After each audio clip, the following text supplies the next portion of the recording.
प्रभु यीशु मसीह के नाम से आप सभी का अभिवादन करता हूं। And may the Lord speak to every one of us this evening.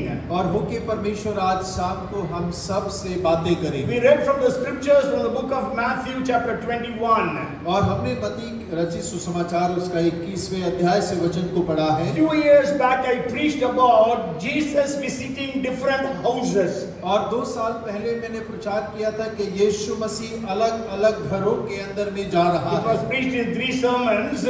और वो 3 संदेश प्रचार किए। But then 2 are uploaded on the YouTube. और 2 YouTube में उपलब्ध हैं। But today I want to share with you what did Jesus do in the temple.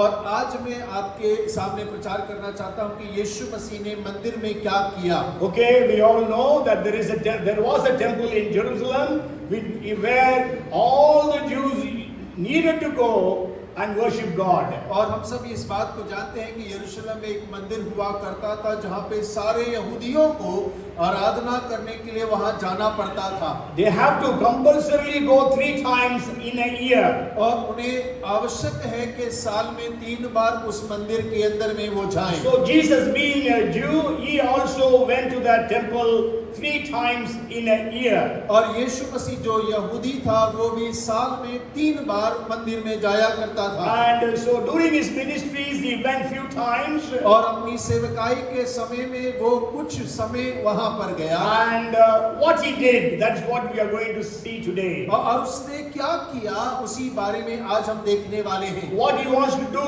today for you and for me. और आज वो आपके और मेरे लिए क्या करना मांगता है उसको भी And देखेंगे। we also need to know what we have to do for that. और हमें इस बात को जानने की आवश्यकता है कि हमें क्या करने की आवश्यकता है। Jesus, the Bible says, the Lord is in the temple. और बाइबल ऐसा कहता है कि परमेश्वर मंदिर में था। And today we know we are in the temple. The church is the temple of God. और आज हम जानते हैं कि हम मंदिर हैं और कलीसिया परमेश्वर का मंदिर है। You know, we all are the church of, the temple of God. और हम सब परमेश्वर के मंदिर हैं। And also the church is a temple of God. और उसके साथ में कलीसिया भी परमेश्वर का मंदिर If है। you read Ephesians chapter 2 and verse 21. और यदि आप इफिसियों 2 अध्याय उसका 21वां पद पढ़ते हैं, In whom the whole building being fitted together grows into a holy temple in the Lord, in whom you are also being built together for the dwelling place of God in the Spirit.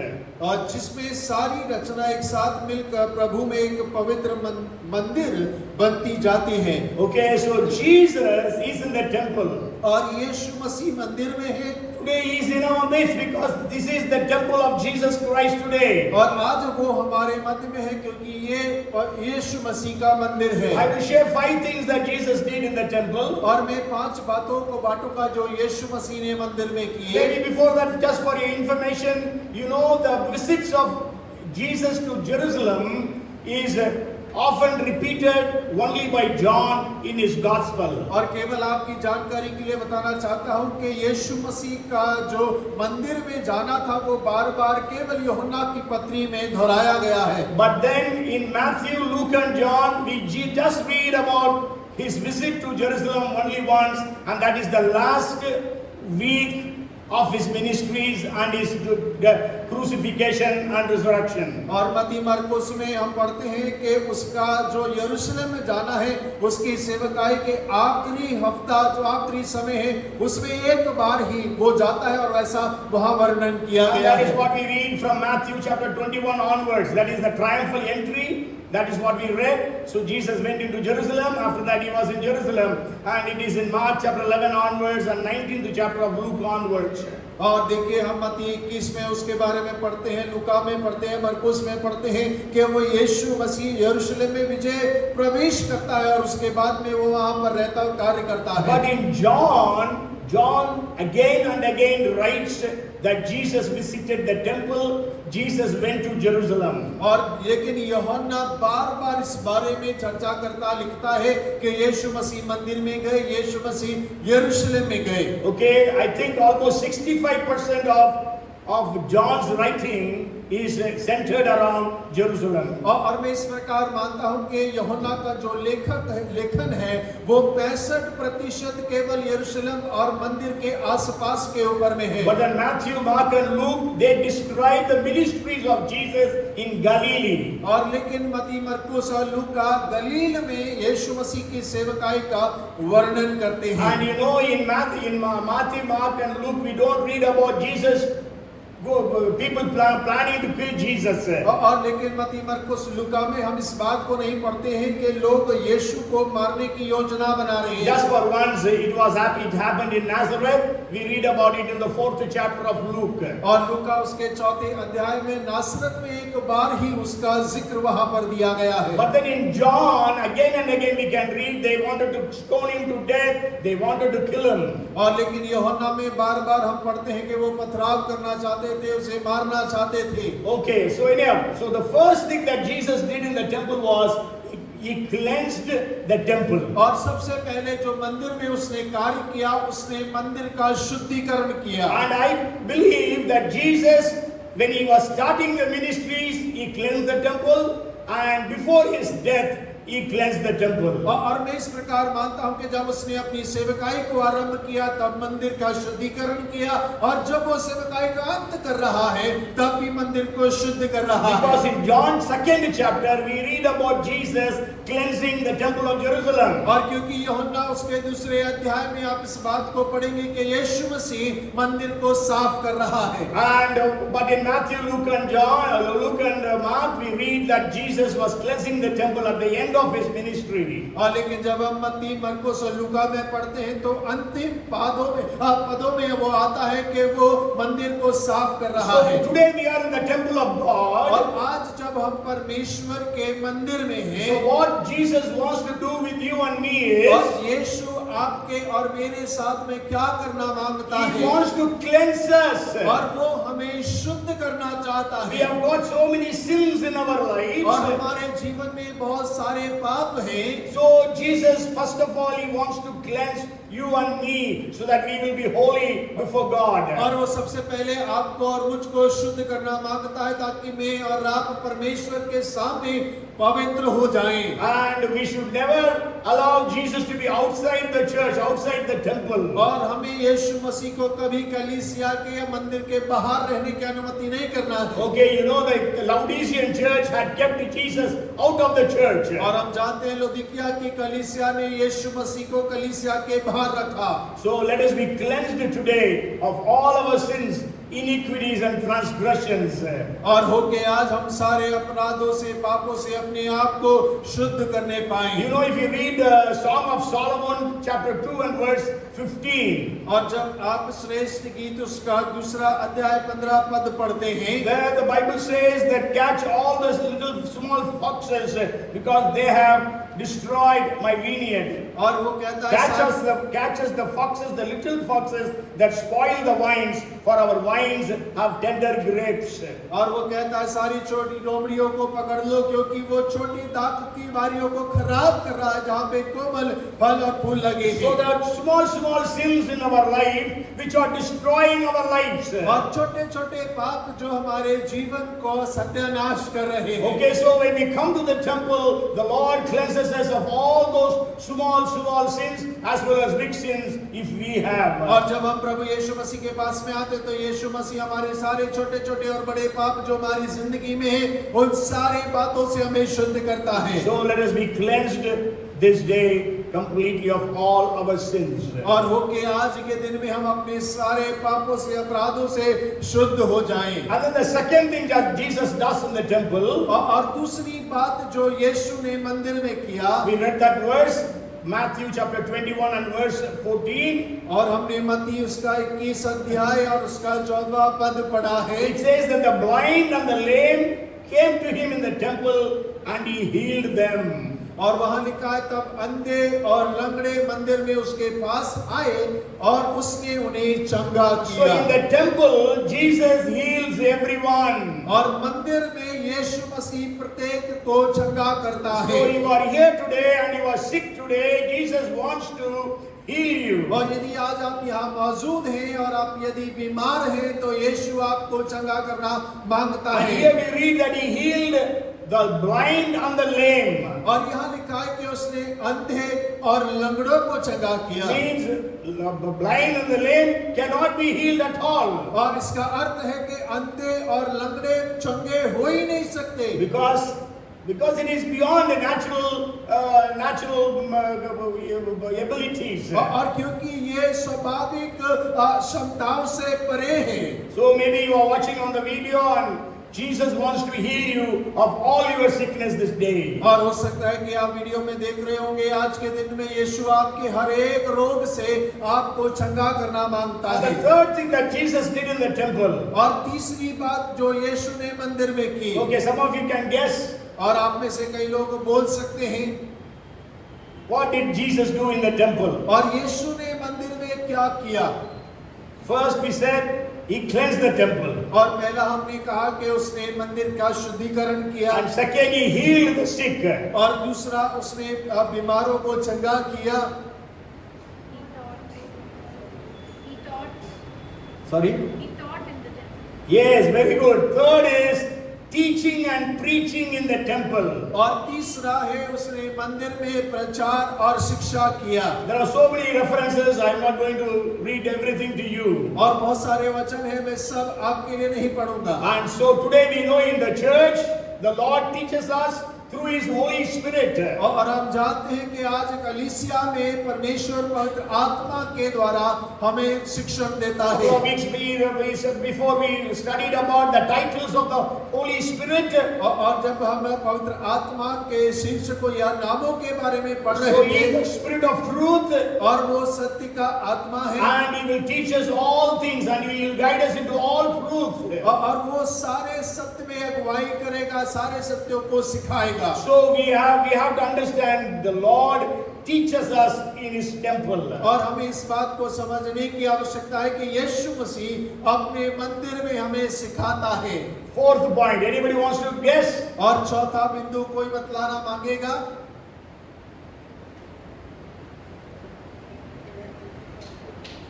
Jesus does personal counseling in the temple. और यीशु मसीह ने मंदिर में व्यक्तिगत सलाह का कार्य किया। You know, in the temple there used to be big crowds and Jesus used to preach to them. और वहाँ पर मंदिर में भीड़ हुआ करती थी और यीशु उनको प्रचार किया करता And था, He used to teach them also. और उनको शिक्षा भी दिया करता था। You know, it says in the 7th chapter of John, on the last day of the feast, Jesus said that whoever is thirsty, you come and take the water from me. और यूहन्ना उसके 7वें अध्याय में अगर आप पढ़ेंगे तो वहाँ यीशु मसीह ने भोज के अंतिम दिन में कहा, यदि कोई प्यासा है वो मेरे पास आए और मुझसे पिए। And we know all the time Jesus had crowds upon crowds. और हम जानते हैं कि हर समय यीशु मसीह के चारों तरफ भीड़ पे भीड़ लगा रहता We था। know that Jesus was a crowd puller. और हम जानते हैं कि यीशु मसीह भीड़ को आकर्षित करने वाला व्यक्ति But then था। when we read John chapter 5 and verse 14, और लेकिन जब यूहन्ना उसका 5 उसका 14 वचन हम पढ़ते हैं, afterward Jesus found him in the temple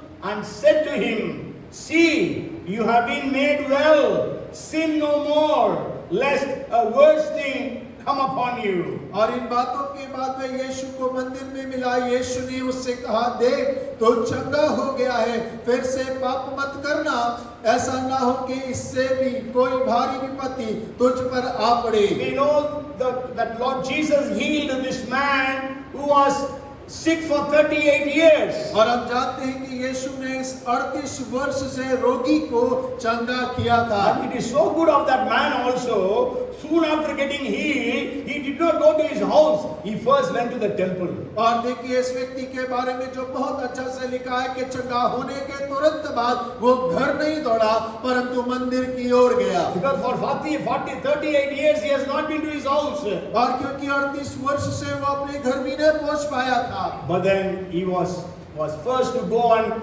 worship God or praise God in the temple. और लेकिन पहले उसने मंदिर में जाकर परमेश्वर की स्तुति की, परमेश्वर की आराधना की। So Jesus met him there और यीशु मसीह उससे वहां पर मिलते हैं and tells him, sin no more. और उसको कहते हैं कि अब पाप मत करना, Otherwise something grave, sickness will come upon you. और वरना इससे भारी विपत्ति तुझ पर आ पड़ेगी। And also if you read that 8th chapter of John, और यदि आप यूहन्ना उसका 8वां अध्याय पढ़ते we हैं, know there was a woman who was caught in adultery और हम जानते हैं कि वहाँ एक व्यभिचारिणी थी and they brought him to Jesus. और वो यीशु के पास उसे ले आते And हैं। where was Jesus? और यीशु कहाँ पर थे? Jesus was in the temple. और यीशु मसीह मंदिर में था। And they said Moses used to tell us that such a person should be stoned to death. और वो लोग कहने लगे कि मूसा ने लिखा है कि ऐसे व्यक्ति को पथराव करके मार डालना But what चाहिए। do you say? और लेकिन तू क्या कहता है?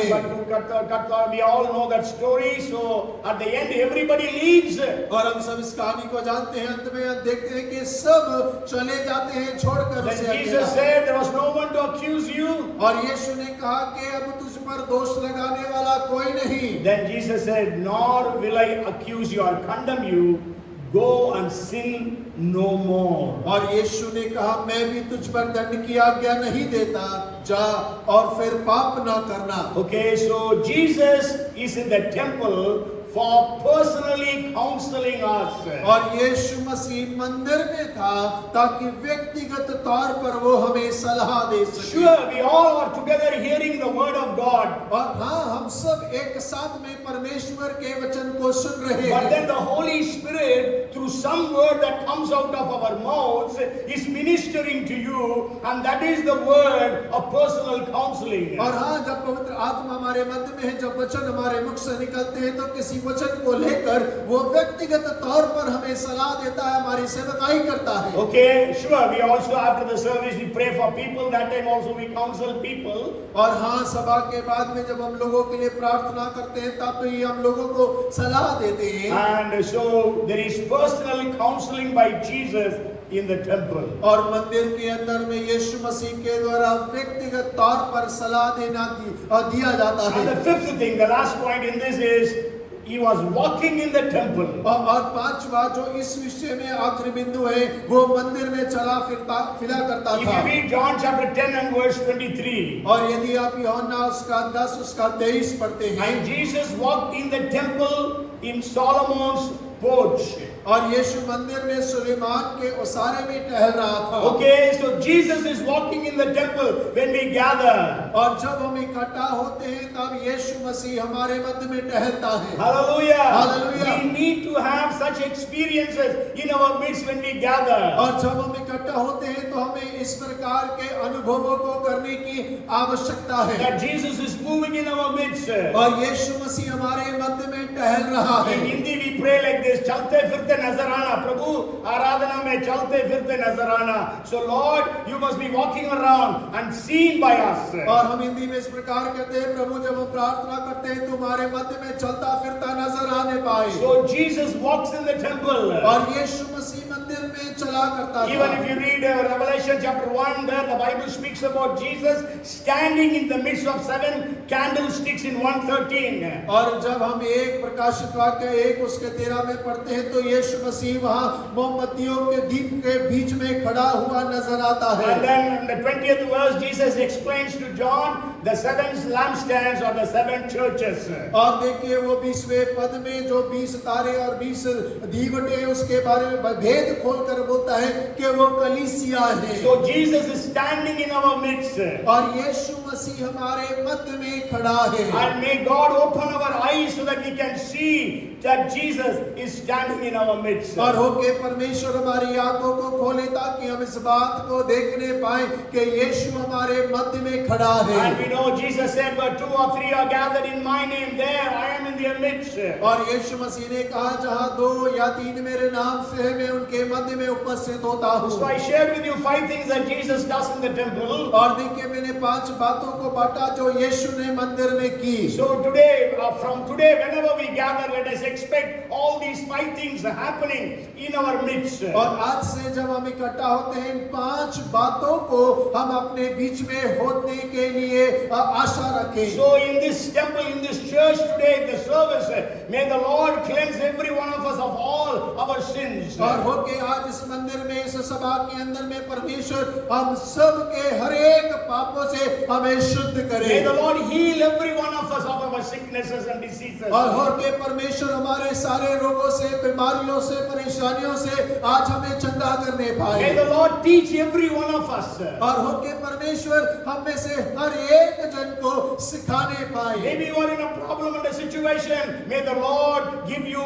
counsel personally because His name is Wonderful Counselor. और होके आप अगर किसी भी परेशानी में होगे, बड़े फंसे हुए होंगे, परमेश्वर आपको सलाह दे वहां से निकाले क्योंकि उसका नाम एक महान सलाहकार है। And let us also see Jesus walking around this place. और उसके साथ में हम इस बात को भी देखने पाए कि वो हमारे मध्य में चल रहा है, फिर रहा The है। second part of the message is what we need to do in the temple or in the church. और दूसरा भाग जो संदेश का है कि हमें मंदिर में क्या करने की आवश्यकता है। You tell me और आप मुझे बताएं what we should be doing in the temple. और हमें मंदिर में क्या करने की आवश्यकता है। Means in the church service. और कलीसिया सभा के अंदर में हमें क्या करना चाहिए।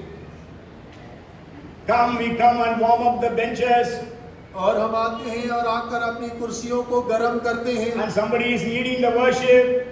और कोई आराधना में अगुवाई कर रहा And we है are looking here and there. और हम अपने हाथों को बांध के इधर उधर ताकते रहते We हैं are talking to one another. और एक दूसरे से बतियाते रहते हैं। Or else we come to show off our clothes and our things.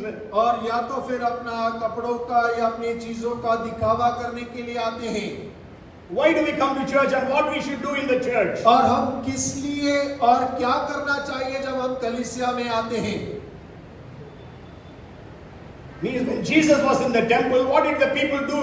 और जब यीशु मंदिर में था तो लोगों ने क्या किया। Worship. Okay, first. Okay, worship. Before that, I will share one more thing. Okay. Worship, and then again you tell me what else. और आराधना उसके अलावा और क्या करते हैं। Pray. Okay. और prayer. प्रार्थना। Okay. Thanksgiving is coming under worship. Thanksgiving is a part of worship. Thanksgiving, praise, worship. They come together. और धन्यवाद आराधना का एक भाग होता है। Yes, very good. Listen to what Jesus says. Very और जो good. यीशु कहता है उसको सुनना है। Or okay, the first thing is we have to come to the church. और पहली बात है कि हमें कलीसिया में आने की आवश्यकता We है have to gather in the church. और हमें कलीसिया में इकट्ठा होना है। Because without gathering we cannot worship God. और क्योंकि बिना इकट्ठा हुए परमेश्वर की आराधना नहीं कर सकते। And you know, people gathered there. As soon as Jesus went into the temple, people gathered around him. और जैसे ही यीशु मंदिर में जाता उसके आसपास लोग इकट्ठा हो जाते थे। In Acts chapter 2 verse 46 we read, और प्रेरित 2:46 में हम इस बात को पढ़ते it हैं। says, so continuing daily with one accord in the temple, breaking bread from house to house, they ate their food with gladness and simplicity of heart. वे प्रतिदिन एक मन होकर मंदिर में इकट्ठा होते थे और घर घर रोटी तोड़ते और आनंद और मन की सिधाई से भोजन किया करते थे। How often did they gather? और वो कब इकट्ठा हुआ करते थे। Every day. और प्रतिदिन। Today, how often do we gather? और लेकिन आज हम कब इकट्ठा होते हैं। Once in a week. और हफ्ते में एक बार। Even in that, 50% of the believers don't come. और उसमें भी 50% विश्वासी आते नहीं हैं। Is it true or not? और ये सही है कि गलत है। But here it is written, every day they gathered. और यहाँ लिखा है प्रतिदिन वो इकट्ठा हुआ करते So थे। from today, whoever is here, you should make a decision before leaving this place that I will never miss the church. और जितने भी आज हम यहाँ पर इकट्ठा है कलीसिया छोड़ने से पहले एक निर्णय लेने की आवश्यकता है कि मैं हर समय कलीसिया में उपस्थित रहूंगा। If you read Hebrews chapter 10 and verse 25, और यदि इब्रानी उसका 10 और 25 आप पढ़ते हैं, not forsaking the assembling of ourselves together, as is the manner of some, but exhorting one another, and so much more as you see the day approaching. और एक दूसरे के साथ इकट्ठा होना ना छोड़े, जैसा कि कितनों की रीति है, पर एक दूसरे को समझाते रहे, और ज्यों-ज्यों उस दिन को निकट आते देखे, त्यों-त्यों और भी अधिक यह किया करो। If in the first century the coming of the Lord is approaching, what is in the 21st century? अगर प्रथम सदी में परमेश्वर का आगमन निकट था, तो 21वीं सदी में कितना अधिक होगा? And he says we have so much the more as you see the day approaching. How much are we gathering in the churches? और वो कहता है कि जब हम उसके आगमन को निकट देखें, तो कितना अधिक हमें इस बात को करने की आवश्यकता है। So let us decide that we will attend the church service every Sunday. At least we have 168 hours in a week. Can't we give just 2 hours to the Lord, who has blessed us with the health, the strength, everything? और देखिए, हम निर्णय लेके हम प्रत्येक समय में कलीसिया में उपस्थित हो, हफ्ते भर में 138 घंटे हमारे पास में है। क्या हम 2 घंटे परमेश्वर को नहीं दे सकते, जो हमें आनंद देता है, स्वास्थ्य देता है, आशीष देता है? Yes. और हाँ, Amen. Sure, some people have got duties. I don't say that you take leave and come. Even if you want to take leave, you can come. But the thing is, let us decide that we will not miss a Sunday service. और हाँ, मैं इस बात को समझता हूँ, कईयों को ड्यूटी होगा। मैं ये नहीं करा कि आप छुट्टी ले, आप लेना चाहते हैं तो ले, लेकिन आप निर्णय करें कि प्रत्येक रविवार में आराधना के लिए कलीसिया में इकट्ठा होगा। Okay, today I received a message from my cousin. और आज मैंने अपने कजन से एक संदेश को पाया, and she wrote about a lady 95 years of age. They are Roman Catholics. Every day she goes to the church. 95 years lady. और उन्होंने एक बहन के बारे में संदेश लिखा था जो 95 वर्ष की थी, रोमन कैथोलिक परिवार से है। प्रत्येक दिन वो महिला कलीसिया जाती है। And the auto fellow brings her. और ऑटो वाला उन्हें लेकर आता And है। he helps her to climb. There are 9 steps in the church, and he helps her to climb the steps. और कलीसिया भवन में चढ़ने के लिए 9 सीढ़ियां हैं, लेकिन ऑटो वाला उनकी सहायता करता है कि उस 9 सीढ़ियों को चढ़कर वो कलीसिया में जाए। See their commitment and our commitment. और आप उनके समर्पण को और अपने समर्पण को देखें। So the first thing is, let us gather in the temple or in the church. और पहला बिंदु है कि हम मंदिर के अंदर में इकट्ठा हो। 122nd Psalm verse 1 says, और भजन 120 उसका 22 का दूसरा कहता है, first verse says, I was glad when they said unto me, let us go into the house of the Lord. और पहला वचन कहता है, जब किसी ने मुझसे ये कहा तो परमेश्वर के भवन में चले तो मैं आनंदित हो गया। Okay, so let us come to the church rejoicing. और होके कलीसिया में आनंद के साथ में आए। Because we are going to meet our heavenly Father. और क्योंकि हम अपने स्वर्गीय पिता से मुलाकात करने And वाले we are हैं। going to meet our brothers and sisters in the Lord. और हम अपने भाई बहन जो प्रभु में हैं उनसे मुलाकात करने वाले हैं। So the first thing is gathering in the church or the temple. और पहला बिंदु है कि कलीसिया या मंदिर में इकट्ठा होना। The second is praise and worship in the temple. और दूसरा है मंदिर के अंदर में स्तुति और आराधना। We read it in Matthew chapter 21 verses 15 and 16. और हमने मत्ती उसके 21 उसके 15 और 16 में पढ़ा। You know, where all the people were shouting Hosanna, Hosanna to the Lord Jesus. और जब सारे के सारे लोग यीशु मसीह को देखकर होसेना होसेना पुकार रहे थे। And then the Pharisees got angry. और वो फरीसी वहां पर बहुत ज्यादा क्रोधित हो गए। So they told Jesus, complained to Jesus. और वो लोग यीशु मसीह से शिकायत करने लगे। And Jesus said to them, have you not read that out of the mouth of babies and infants that praise is established? और यीशु ने उनसे कहा, हाँ, क्या तुमने यह कभी नहीं पढ़ा कि बालकों और दूध पीते बच्चों के मुंह से तूने अपार स्तुति कराई। Maybe I think 10-15 years back when I read this verse before the Palm Sunday. और 10-15 साल पहले मुझे याद नहीं, लेकिन पाम संडे के पहले जब मैंने इस वचन को पढ़ा, Then since then, every Palm Sunday our children lead the worship here. और लेकिन उसके बाद से हर एक पाम संडे को हमारे जो बच्चे हैं वो यहाँ पर आराधना में अगुवाई करते So we हैं have to praise and worship the Lord in the church. और हमें कलीसिया या मंदिर में स्तुति और आराधना करना है। Last Sunday we saw that worship the Lord in the beauty of holiness. और पिछले रविवार हमने देखा कि पवित्रता से शोभामान होकर परमेश्वर की आराधना And करें। Jesus said we have to worship the Father in spirit and in truth. और यीशु मसीह ने कहा कि पिता की आराधना करने वाला आत्मा और सच्चाई से उसकी आराधना And करे। Jesus is walking around and he is seeking for true worshippers. और यीशु मसीह इधर उधर चल रहा फिर रहा है और सच्चे आराधकों को खोज रहा है। We are all worshipping.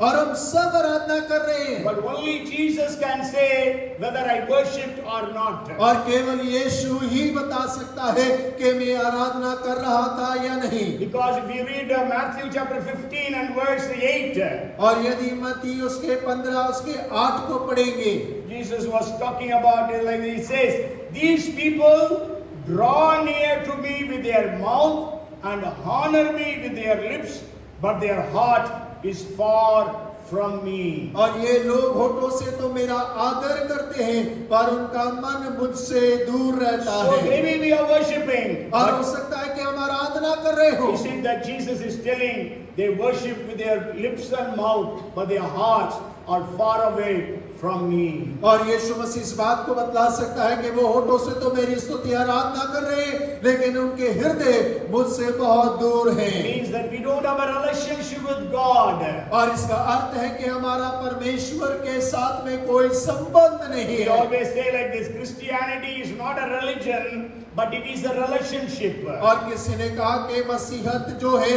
वो धर्म नहीं लेकिन एक रिश्ता है। And Christianity is not a religion, but it is a revelation of God. और मसीहत कोई धर्म नहीं लेकिन ये परमेश्वर के प्रेम का प्रकाशन है। So let us be, whenever we gather, let us worship God in spirit and in truth and in the beauty of holiness. और जब कभी हम लोग मंदिर में इकट्ठा होते हैं कि पवित्रता से शोभामान होकर आत्मा और सच्चाई से परमेश्वर की आराधना और स्तुति करें। Sure, you may be having problems. और हाँ आपको समस्याएं होंगी Okay, maybe your head is full of worries. और आपके दिमाग में बहुत सारी चिंताएं भरी But होंगी then when you come to church, leave all those things and worship God. और जब आप कलीसिया में आते हैं सबको छोड़कर परमेश्वर की आराधना करें। That's why in English there is a chorus saying, let's forget about ourselves and concentrate on Him and worship Him. और अंग्रेजी एक गीत इस प्रकार कहता है कि अपने बारे में जो भी ध्यान है वो सब छोड़कर मसीह के ऊपर में ध्यान लगाओ और उसकी आराधना करो। Okay, so let us worship God when we come to church. और जब हम कलीसिया में आते हैं तो हम परमेश्वर की आराधना But करें। many people come after the worship is over. और लेकिन बहुत सारे लोग आराधना समाप्त होने के बाद आते हैं They think, okay, now this is the time for worship, come let us go after that. और कई लोग सोचते हैं कि आराधना का समय चल रहा होगा आराधना के बाद में जाएंगे No, let us all come on time to worship God. और हो कि हम सब समय पर आए परमेश्वर की आराधना के लिए। Because this Sunday service is called as worship service. और क्योंकि रविवार की सभा को हम आराधना की सभा कहते We हैं don't say word service, but we say worship service. और हम इसे वचन की सभा नहीं लेकिन आराधना की सभा कहते हैं। So let us be very much on time and worship God in spirit and truth with all the saints in the church. और हो कि हम समय पर आए और सारे परमेश्वर के संतों के साथ में मिलकर उसकी आराधना And करें। then the third thing that we need to do is और तीसरी बात जो हमें करने की आवश्यकता we है have to pray in the temple or in the church. और हमें तो मंदिर या कलीसिया में प्रार्थना करने की आवश्यकता है। Jesus said in all the four gospels, my house is called house of prayer for all nations. और देखिए चारों सुसमाचार में यीशु मसीह ने इस बात को कहा मेरा घर सारे राष्ट्र के लोगों के लिए प्रार्थना का घर कहलाएगा। But you have made it a den of robbers. और लेकिन तुमने इसे डाकुओं की खो बना दिया है। And Jesus told a parable in Luke chapter 18 verses 10 to 14, two men went to the temple to pray. और लूका 18 में यीशु मसीह ने एक दृष्टांत कहा, दो जन मंदिर में प्रार्थना करने के लिए जाते हैं। You know, in the Old Testament, there was a promise given by God Himself when Solomon was dedicating the temple. और देखिए पुराने नियम के अंदर में जब सुलेमान राजा मंदिर का अर्पण करता है, वहां पर एक बात को परमेश्वर ने वायदा किया है। If you read 2 Chronicles chapter 7 verses 15 and 16. और यदि आप दूसरा इतिहास उसका 7वां अध्याय उसका 15 और 16 वचन पढ़ते हैं, It says, now my eyes will be open and my ears attentive to prayer made in this place. For now I have chosen and sanctified this house, that my name may be there forever, and my eyes and my heart will be there perpetually. अब से जो प्रार्थना इस स्थान से की जाएगी उस पर मेरी आंख खुली और मेरा कान लगा रहेगा, क्योंकि अब मैंने इस भवन को अपनाया और पवित्र किया है कि मेरा नाम सदा के लिए इसमें बना रहे। मेरी आंखें और मेरा मन दोनों नित्य यही लगे रहेंगे। So that's why, you know, Jews, even now they go to the western wall. The temple is broken down in 70 AD. Even now they go to the western wall, and that's a part of the wall of the temple, and they pray to Yahweh God. और देखिए यहूदी लोग आज भी, जबकि मंदिर तोड़ दिया गया है 70 AD में, लेकिन फिर भी वो लोग जाते हैं और उस दीवार के सामने खड़े होकर प्रार्थना करते हैं। So when we come to church, are we praying? और जब हम कलीसिया आते हैं तो क्या हम प्रार्थना करते हैं? Somebody is called forward to pray, so that person is praying. We are all not praying. और जब किसी को आगे बुलाया जाता है तो वो व्यक्ति प्रार्थना करता है, लेकिन हम प्रार्थना में नहीं होते। Okay, maybe the announcements at the time, they tell us, pray for Manipur, pray for Ukraine, Russia war to stop. Are we praying? और लेकिन अनाउंसमेंट के समय पर यह सूचना मिलती होगी कि यूक्रेन के लिए प्रार्थना करें, रशिया के लिए प्रार्थना करें, मणिपुर के लिए प्रार्थना करें। क्या हम उनके लिए प्रार्थना करते हैं? So let us pray when we come to the church. और जब हम कलीसिया में आते हैं तो आइए हम प्रार्थना करें। Let us come early and pray sometime for the church. और कलीसिया में समय से पहले आए और प्रार्थना करें कलीसिया सभा के लिए। Okay, maybe we all rush back home after the service is over. But maybe if you want to linger on, you can stay and pray as well. और सभा खत्म होने के बाद में सभी को अपने घर जाने का जल्दी होता है, हम दौड़ते हैं, लेकिन यदि हम रुक सकते हैं तो हम रुके और प्रार्थना करें। Okay, the fourth thing. और चौथी बात, First is we have to gather. और पहला हमें इकट्ठा होना है, Second, we have to worship. और दूसरा आराधना करना And है, third is we have to pray. और तीसरा प्रार्थना करना है, Fourth is giving. और चौथा है देना। You know, Jesus was in the temple, और यीशु मसीह मंदिर में थे, and then Jesus watches something happening. और यीशु मसीह देख रहे थे वहां पे कुछ घटा। If you read Mark chapter 12 and verse 43, और यदि आप मार्कुस उसका 12 उसका 43 वचन पढ़ते and हैं, also you can just write down Luke chapter 21 verses 2 and 3. और लूका उसका 21 उसका 2 और 3 भी पढ़ Here सकते we हैं। read, see Jesus. So Jesus called his disciples to himself and said to them, assuredly I say to you that this poor widow has put in more than all those who have given to the treasury, for they all put in out of their abundance, but she out of her poverty put in all that she had, her whole livelihood.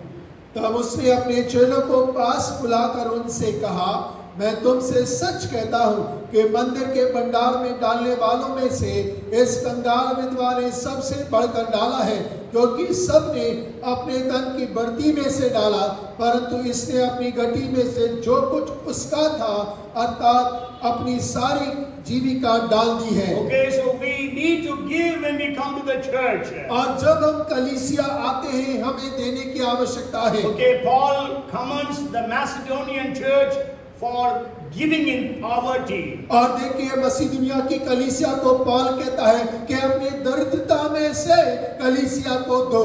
He was commending them to the church at Corinth. We read about it in 2 Corinthians chapter 8, 1 to 7. और दूसरा कुरिन्थियों 8 उसका 1 से लेकर 7वें वचन तक हम Corinth की कलीसिया को पौल जो आज्ञा देता है उसके बारे में पढ़ते हैं। And also in 1 Corinthians chapter 16 verses 1 and 2. और पहला कुरिन्थियों 16वां अध्याय उसका पहला और दूसरा It वचन says भी that every first day of the week, whenever you gather, you collect. और वो कहता है हफ्ते में पहले दिन जब तुम इकट्ठा होते हो तो अपने दान को इकट्ठा कर लिया करो। The last thing that we have to hear, that we have to do in the church, और आखिरी बात जो कलीसिया में हमें करने की आवश्यकता है, that is hearing the word of God. और वो है परमेश्वर के वचन को सुनना। First gather, और पहले इकट्ठा हो जाए, second worship, और आराधना करें, third pray, और प्रार्थना करें, fourth giving, और चौथा दान देना, and fifth is hearing the word. और पांचवा परमेश्वर के कलाम वचन को सुनना। If you read Mark chapter 4 and verse 24, और यदि हम मरकुस 4 उसका 24 पढ़ते हैं, Jesus said like this, and he said to them, Jesus said to them, take heed what you hear. और फिर उसने उनसे कहा चौकस रहो क्या सुनते हो। Yes, so what we are hearing, we must be careful about it. और जो हम सुनते हैं उस पर हमें ध्यान देना चाहिए। So the first thing, we all need to hear the word of God. और सबसे पहले हमें परमेश्वर के वचन को सुनने की आवश्यकता है। And then in hearing, the second thing that we have to do is, और दूसरा जो बात हमें सुनने में करना है, if you read Luke chapter 19 verses 47 and 48, और लूका 19 उसका 47 और 48 जब आप पढ़ते हैं, it says, and he was teaching daily in the temple, but the chief priests, the scribes and the leaders of the people sought to destroy him and were unable to do anything, for all the people were very attentive to hear him. वह प्रतिदिन मंदिर में उपदेश करता था और प्रधान याजक और शास्त्री और लोग के प्रमुख उसे नष्ट करने का अवसर ढूंढते थे, परंतु कोई उपाय ना निकल सका कि यह किस प्रकार करे, क्योंकि सब लोग बड़ी चाह से उसकी सुनते थे। So how we are hearing the word of God? और हम परमेश्वर के वचन को कैसे सुनते हैं? Attentively we have to hear. और हमें बड़े चाह से ध्यान से सुनने की Many आवश्यकता times है। when we are hearing the word, when we are hearing the preaching, और कईयों बार जब हम प्रचार को या वचन को सुनते हैं we go out. और हम बाहर चले जाते हैं, And many times when you are hearing the word, और कईयों बार जब हम वचन को सुनते हैं, that is the time we attend our mobiles. और वो समय होता है कि हम अपने मोबाइल फोन से बात करते हैं। Many times as we are hearing the word, और कईयों बार जब हम वचन को सुन रहे होते we are हैं not hearing attentively. Our body is here, our mind is wandering somewhere. और हम ध्यान से नहीं सुनते, हमारा शरीर तो होता है लेकिन दिमाग डोलता है। Yes, true or not? और सही है या गलत है? Yes, and then how we are hearing, the third thing is, और तीसरी बात है कि हम किस प्रकार सुनते हैं। if you read Mark chapter 12 verse 37, और यदि हम मरकुस 12 उसका 37 पढ़ेंगे, the last part says, and the common people heard him gladly. और वहां लिखा है कि लोगों ने बड़े आनंद से उसकी बात को सुना। So are we hearing the word gladly? और क्या हम आनंद से सुनते You हैं? know, many times when Jesus was preaching, people were astonished at his preaching. और देखिए कई बार जब यीशु प्रचार कर रहा था लोग अचंभित हो जा रहे थे। And then the fourth thing is not only hearing, but we need to believe. और लेकिन चौथी बात है कि केवल सुनना ही नहीं, उस पर विश्वास भी करना है। When you read John chapter 7 verses 28 to 31, और जब यूहन्ना आप 7 उसका 28 से 31 पढ़ते but हैं, in the middle part it says, and many of the people believed in him. और उसके बीच की पंक्तियां कहती हैं कि बहुतों ने उस पर विश्वास किया। So we have come to the church today. और आज हम कलीसिया में आए हैं So the Lord Jesus Christ is here. और प्रभु यीशु मसीह हमारे मध्य में है The Father and the Holy Spirit are here. और पिता और पवित्र आत्मा हमारे मध्य में है। Amen. आमीन। Hallelujah. Hallelujah. So the triune God is in our midst. और त्रिएक परमेश्वर हमारे मध्य में है। And when He is there, there are healings and miracles. और जब वो है तो चंगाई और चमत्कार है। When He is there, He will be teaching us. और जब वो है तो वो हमें शिक्षा भी देगा। When Jesus is here, He will be our counselor. और जब यीशु मसीह होगा तो वो हमारा सलाहकार होगा। And when Jesus is here, He is moving around. और जब यीशु मसीह हमारे मध्य में होगा तो वो इधर उधर चलेगा फिरेगा भी। Maybe you are in tears, Jesus comes and wipes away your tears. और हो सकता है कि आपके आंसू बह रहे होंगे लेकिन यीशु आएगा और आपके आंसुओं को पोंछ देगा। Maybe you are in severe pain, Jesus will come and relieve you of that pain. और हो सकता है कि आप भयानक के दर्द में होंगे, यीशु आके आपको दर्द से आजादी दिलाएगा। Maybe you are here in a very great need, very desperate about that need. Jesus will come and meet that need for you. और यीशु मसीह आज आएगा। हो सकता है कि आप बड़ी आवश्यकता में पड़े होंगे और यीशु मसीह आज आपकी उस आवश्यकता को अपने द्वारा पूरा भी करेगा। Hallelujah. Hallelujah. So let us believe that Jesus will do every time when we gather all these 5 different blessings. और होके हम विश्वास करें कि जब कभी हम इकट्ठा होते हैं तो यीशु मसीह इन 5 कार्यों को हमारे मध्य में करे। And also we need to do 5 things whenever we gather as a church. और उसके साथ में जब हम कलीसिया के रूप में इकट्ठा होते हैं हमें भी ये 5 बिंदुओं को करने की Okay, the आवश्यकता first है। thing, let us all gather every Sunday. और प्रति रविवार को हम सबको इकट्ठा होना And है। also let us gather on the Zoom whenever we are gathering. और जब कभी हम जूम से इकट्ठा होते हैं, कभी भी होते हैं, कहीं भी होते हैं, हमें इकट्ठा होना Next है। week we are going to gather in Brother Rajkumar's house. Come and gather there. और भाई राजकुमार को इस हफ्ते में हम उनके यहाँ पर इकट्ठा होंगे, आए हम इकट्ठा हो And let's worship God. और परमेश्वर की आराधना करें Let us pray to Him. और उससे प्रार्थना करें Let us hear His word. और उसके वचनों को सुने And let us give unto Him wholeheartedly. और पूरे हृदय से उसको दें। Okay, so what is our response today? और आज हमारा प्रतिक्रिया इसके प्रति क्या है? So from today onwards, और आज से let our gatherings be means will be more personal for us. और ओके आज से हमारा इकट्ठा होना और ज्यादा व्यक्तिगत हो जाए। Let us be more committed towards God. और परमेश्वर के लिए और समर्पित हो जाए। Let it not be a religious ritual that Sunday we have to go to church, but it is a relationship oriented love and commitment towards God. और देखिए कि ये कोई धार्मिक गतिविधि ना बन जाए, लेकिन ये यीशु मसीह के साथ हमारा प्रेम में और रिश्ता मजबूत हो जाए कि हम परमेश्वर के भवन में आए। Mary and Joseph took Jesus every year to the temple 3 times. और देखिए साल में 3 बार मरियम और यूसुफ यीशु मसीह को मंदिर ले जाया So करते you थे। also, all the parents here, make it a point to bring your children to the church. और आप जितने अभिभावक हैं यहाँ पर आप इस बात को निर्णय कर ले कि हम अपने बच्चों को कलीसिया में लेकर आएंगे। That is how it was when he was 12 years of age.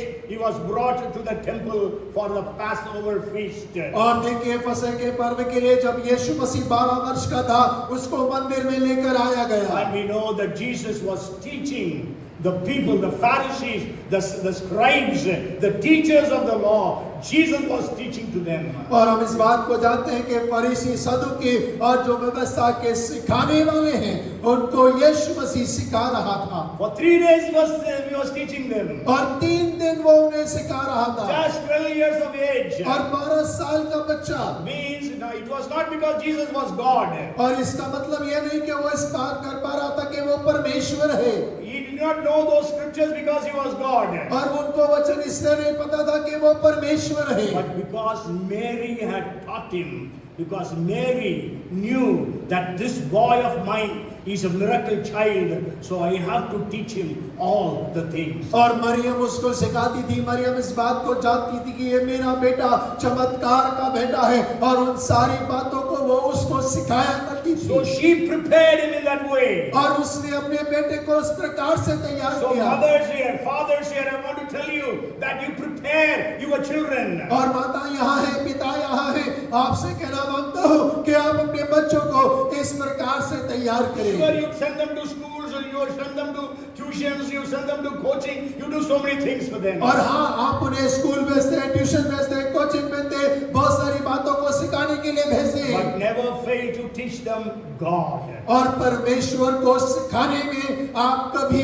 असफल ना हो। Never hesitate to teach them the word of God. और परमेश्वर के वचन को सिखाने में कभी हिचकिचाहट महसूस ना करें। Come, let us pray. और आइए प्रार्थना करें। Father, we are so grateful to you this evening. और पिता, आज शाम को हम बहुत धन्यवादी हैं। Jesus, you are in our midst. और यीशु, आप हमारे मध्य में हैं। We worship you and we praise you and we thank you. और परमेश्वर, हम आपकी स्तुति करते हैं, प्रशंसा करते हैं, आपका धन्यवाद करते हैं। Lord, you are here in this place. और परमेश्वर, आप हमारे मध्य में मौजूद हैं। Heal everyone who is sick. और जो बीमार है, आप उन्हें छुए और चंगा करें। Lord, we pray unto you.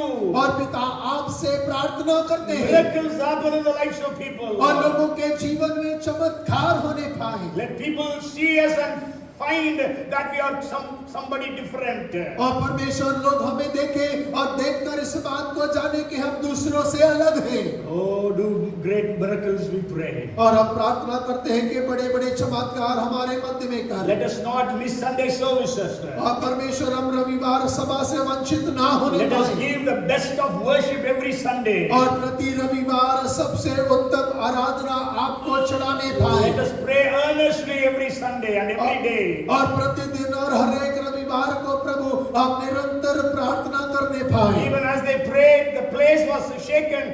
As we pray, let the place be shaken. और परमेश्वर, जब वे प्रार्थना करते थे तो वो स्थान जहाँ इकट्ठा होते थे हिल जाता था। होने दे वैसे ही आज हमारे साथ होने पाए। Help us also to give generously like that to widow lady. और परमेश्वर, उस विधवा के समान आप हमारी सहायता करिए कि हम भी उदारता से देने पाए। And also hear your word attentively. और परमेश्वर, सहायता करिए कि आपके वचन को बड़े ध्यान के साथ में हम सुनने पाए। Lord, we need, many of us are confused, so give your counseling. Even today we pray. और परमेश्वर, हम में से बहुत सारे लोग अपने विचारों में गड़बड़ी में पड़े हैं। हम प्रार्थना करते हैं कि आज आप अपनी आत्मा से उन्हें सलाह दें। Let everyone hear the still small voice of the Lord. और परमेश्वर, होने दे हर एक जन जो यहाँ मौजूद है वो परमेश्वर की छोटी और धीमी आवाज को सुनने पाए। We are careful to give you the glory, the honor, the praise. और परमेश्वर, पूरे ध्यान के द्वारा परमेश्वर सारे आदर और महिमा और जलाल आप ही को देते हैं। And in the name of Jesus Christ we pray. और यीशु नासरी के नाम से इस प्रार्थना को मांगते हैं। Come, let us all say amen and amen. और सब मिलकर जोर से कहें आमीन और आमीन। Yes, may the Lord